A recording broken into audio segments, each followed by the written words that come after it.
And yet, your Buddha nature isn't born. Now, for us, in this human body, in this human world, it's hard to even imagine that there's a part of us that isn't born. That there's a quality of being that doesn't decline. We can't even figure out where to put that in our concepts. Like myth, wishful thinking, lost art, potential. But the truth of your nature, it's not bound by words. You know, the words that you come up with are all part of this impermanent world. The concepts you come up with to understand Buddha nature can't touch Buddha nature.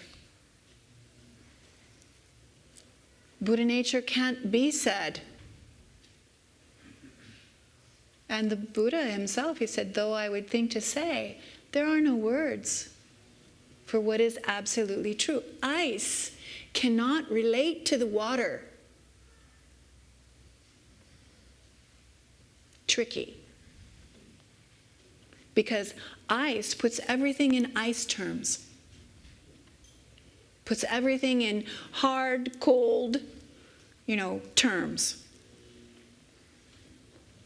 The qualities of water can't be presented by ice. So even though I particularly love this metaphor worked for me because I could begin to see that I couldn't see. And no matter what kind of a concept I would put on it, it wouldn't work. The concept would be limited. The concept would be impermanent.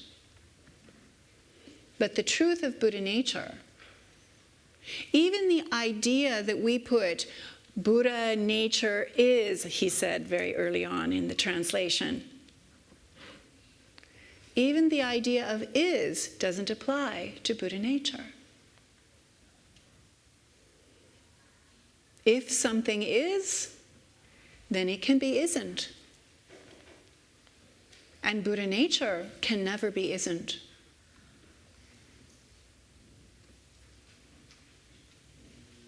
It's always.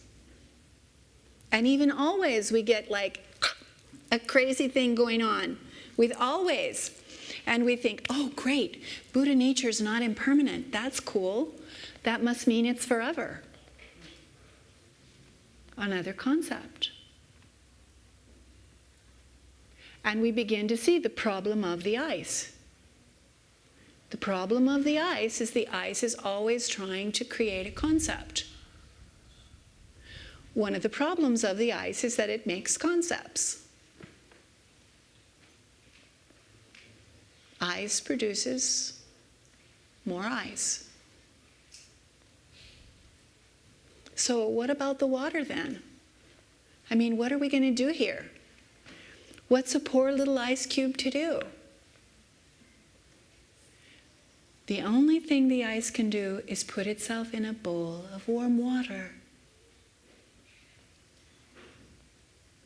We call that refuge. We turn to the Buddha. Where is the not frozenness? Says the ice. This is the Buddha.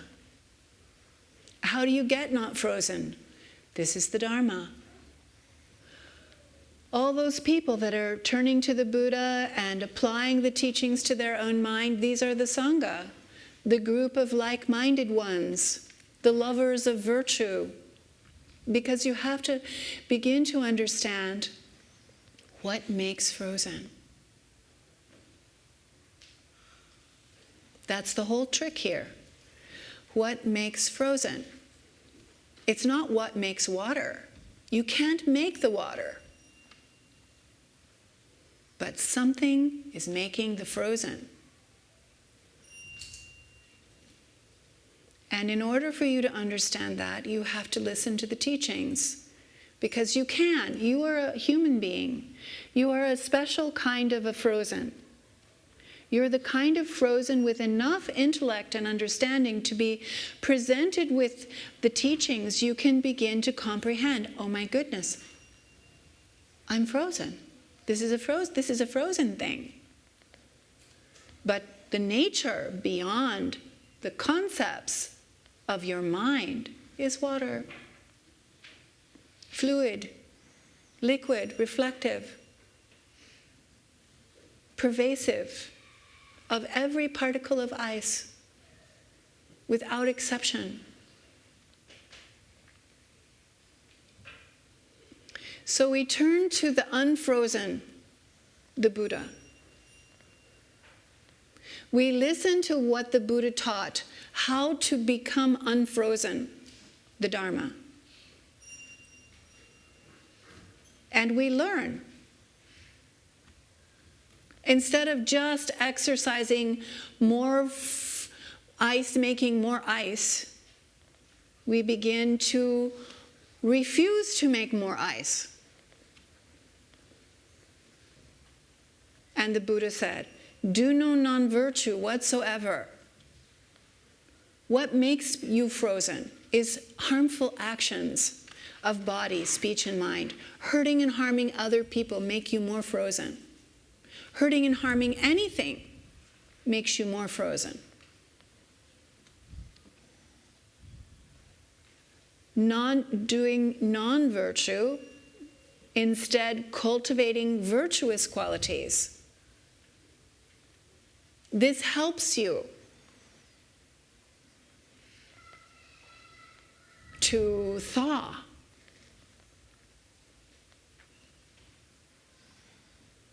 But even that isn't enough.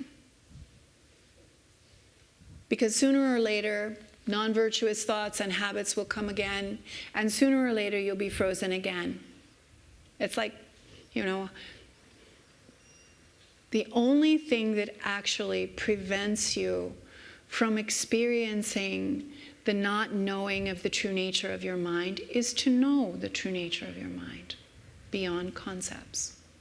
And we call that sabiduria, wisdom, water. You use the truth of the water to accomplish the water. And where do you get that? You get that from the Lama. By relying on one who has done the work through the process and has the lineage of water, then you can be what you are, which is water. But what's a poor little ice cube to do? They have to put themselves in a bowl of warm water. You have to use the truth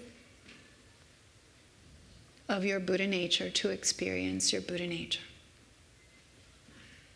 And that means you have to undo the false truth of your not Buddha nature.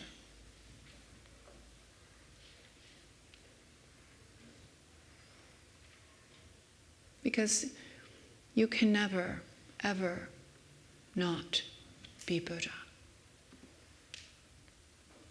Ice can never not be water.